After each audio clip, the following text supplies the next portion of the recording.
পশ্চিম মধ্য বঙ্গোপসাগরে ঘূর্ণাবর্ত রয়েছে আর তা অন্ধ্রপ্রদেশ উপকূলে অবস্থান করছে। আর অন্যদিকে মৌসুমী অক্ষরেখা অমৃতসর, চণ্ডীগড়, মুজফ্ফরনগর, আসানসোল, কৃষ্ণনগর হয়ে উত্তর পূর্ব বঙ্গোপসাগর পর্যন্ত বিস্তৃত।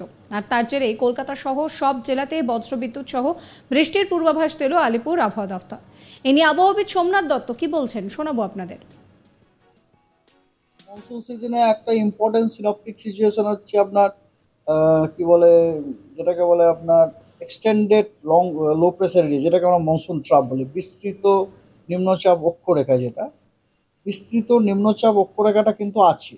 হ্যাঁ, এবং বিস্তৃত নিম্নচাপ অক্ষরেখাটি আমাদের পশ্চিমবঙ্গের আসানসোল দিয়ে পাস করে তারপরে আপনার ঝুঁকে গেছে দক্ষিণ পূর্ব দিকে, ঝুঁকে ওটা মোটামুটি বঙ্গোপসাগরে উত্তর পূর্ব যে সেক্টরটা ওখানে ডুবে গেছে। এবং এই যে অক্ষরেখাটা, এটাকে কিন্তু আমরা সমুদ্রপৃষ্ঠ থেকে 0.9 কিলোমিটার উপরেও কিন্তু দেখতে পাচ্ছি। এটা একটা গুড সাইন, যদিও হচ্ছে না। সাধারণত আমরা সবসময় মনসুন সিজনে এই অক্ষরেখাটাকে দেখি এবং আমরা সবসময় এটা কামনা করি যে যে অক্ষরেখাটির যে পূর্ব প্রান্তটি সেটি যেন দক্ষিণ পূর্ব দিকে ঝুঁকে ওটি যেন হেড বে অফ বেঙ্গল যেটাকে বলি ওইখানে যেন ডুবে যায়।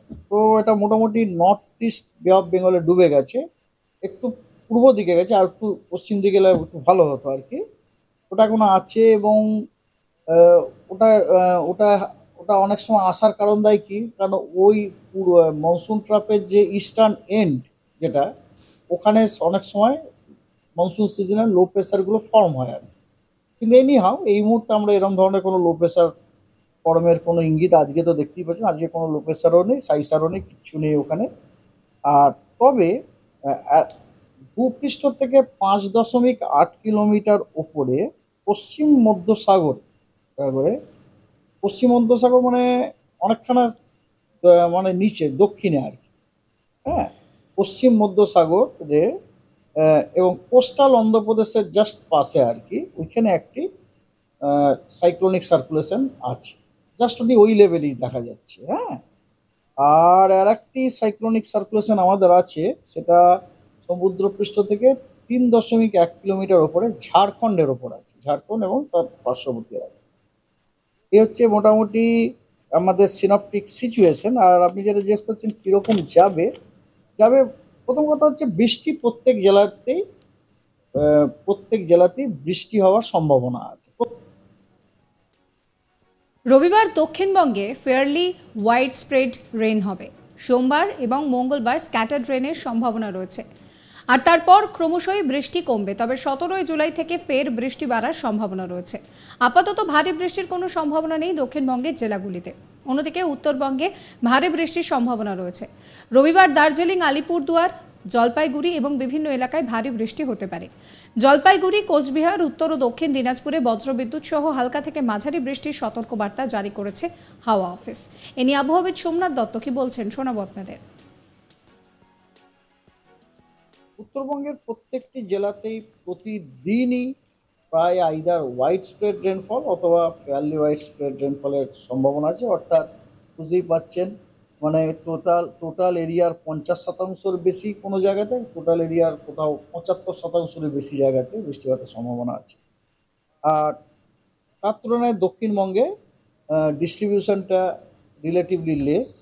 ওখানে আপনার বেশিরভাগ দিনগুলিতে ওখানে বিক্ষিপ্ত জায়গাতে আছে, মানে ধরুন বিক্ষিপ্ত মানে হচ্ছে 50%-এর নিচে, 25 থেকে 50%-এর মতো জায়গা জুড়ে বৃষ্টির সম্ভাবনা আছে। আর এই বৃষ্টিগুলো কিন্তু কোনোটাই, দক্ষিণবঙ্গের এই যে বৃষ্টিগুলোর কথা বলছি, এগুলো কিন্তু কোনোটাই ভারী নয়, এগুলো কিন্তু আপনার হালকা মাঝারি।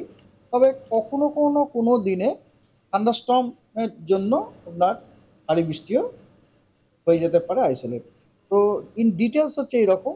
13 তারিখে আহ, উত্তরবঙ্গের 5টি উত্তরের জেলাতে হোয়াইট স্প্রেড রেনফল এর ফোরকাস্ট দেওয়া আছে এবং পশ্চিমবঙ্গের বাকি সমস্ত জেলা তার মানে দক্ষিণবঙ্গ সব জেলা ইনক্লুডিং আপনারা যেটা খুব interested, Kolkata is also included. এখানে কিন্তু ফেয়ারলি হোয়াইট স্প্রেড রেনফলের সম্ভাবনা আছে।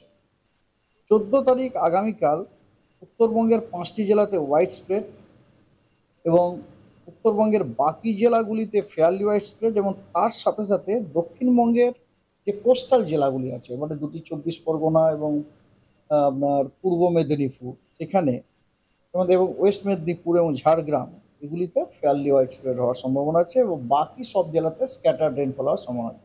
এমনটা নয় যে দক্ষিণবঙ্গে কোথাও ফেয়ারলি ওয়াইড স্প্রেড হচ্ছে না। হ্যাঁ, আচ্ছা, 15 তারিখে অ্যাজ ইট উত্তরবঙ্গের উত্তরের 5টি জেলাতে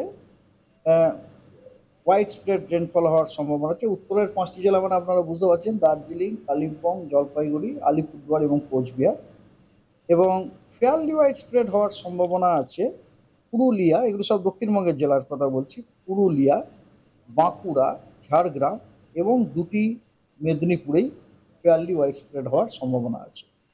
এটার কারণ হচ্ছে কি, লো লেভেলে আপনার লো লেভেলে আমরা সাউথ ইস্টার্লি উইন্ড পাচ্ছি, মানে দক্ষিণ পূর্ব দিক থেকে উইন্ড আসছে এবং সেই উইন্ডটা আমরা দক্ষিণবঙ্গের একদম দক্ষিণের জেলাগুলোতেই পাচ্ছি এবং তারই ফলে আপনারা দেখতে পাচ্ছেন বৃষ্টিগুলো মোটামুটি ওই জেলাগুলোতেই হচ্ছে আর বাকি জেলাগুলিতে স্ক্যাটার রেনফলের সময়। 16 তারিখে উত্তরবঙ্গের 5টি উত্তরের জেলাতে ফেয়ারলি ওয়াইড স্প্রেড রেনফল হওয়ার সম্ভাবনা আছে এবং পশ্চিমবঙ্গের বাকি সব জেলাতেই স্ক্যাটার রেনফল হওয়ার সম্ভাবনা আছে। 17 তারিখে north Bengal all district fairly wide spread, south Bengal all district scatter. 18 তারিখে নর্থ বেঙ্গলের খালি 5টি উত্তরের জেলাতে ফেয়ারলি ওয়াইড স্প্রেড এবং বাকি সব জেলা পশ্চিমবঙ্গের বাকি সব জেলাতে স্ক্যাটার রেনফল। আর 19 তারিখে it is same only, that is north বেঙ্গলের 5টি উত্তরের জেলাতে ফেয়ারলি ওয়াইড স্প্রেড এবং এবং বাকি পশ্চিমবঙ্গের সব জেলাতে স্ক্যাটার। হাওয়া অফিস বলছে যে এই মুহূর্তে দক্ষিণবঙ্গে ভারী বৃষ্টির কোনো রকম কোনো সম্ভাবনা নেই, তবে 17 তারিখ অর্থাৎ 17 জুলাই থেকে ফের বৃষ্টিপাতের সম্ভাবনা রয়েছে। যদিও এই মুহূর্তে দাঁড়িয়ে দক্ষিণবঙ্গে বিক্ষিপ্তভাবে বৃষ্টির সম্ভাবনার কথা বলছে হাওয়া অফিস। অন্যদিকে উত্তরবঙ্গের কথা যদি বলি, উত্তরবঙ্গে ভারী বৃষ্টির সম্ভাবনা রয়েছে। রবিবার ছুটির দিন, সেই রবিবাসরীয় দিনটাও কিন্তু বৃষ্টিকেই সঙ্গে করে কাটবে উত্তরবঙ্গবাসীর। রবিবার দার্জিলিং, আলিপুরদুয়ার, জলপাইগুড়ি এই সমস্ত জায়গায় ভারী বৃষ্টি হতে পারে।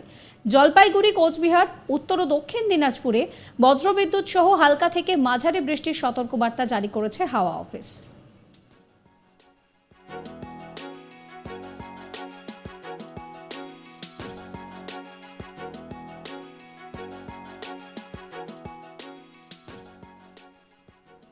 সাবস্ক্রাইব করবেন আজ তাক বাংলার ইউটিউব চ্যানেলকে, ফলো করবেন হোয়াটসঅ্যাপ চ্যানেলও।